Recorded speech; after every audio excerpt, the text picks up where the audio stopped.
কাছে মনের খবর কেমনে পৌঁছাইতাম।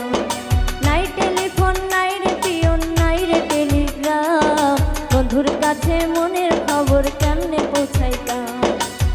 বন্ধু রে তোর লাগি পরবাসী হইলাম, নাই টেলিফোন নাই রে পিয়ন নাই রে টেলিগ্রাম, বন্ধুর কাছে মনের খবর কেমনে পৌঁছাইতাম।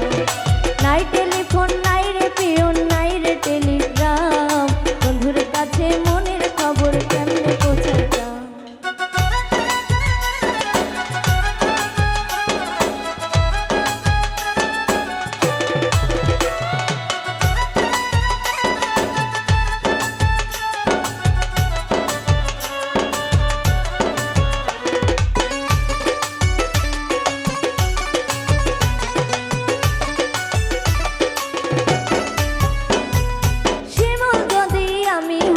শিমুলের ডালে শোভা পাইতো রূপ আমার ফাগুনে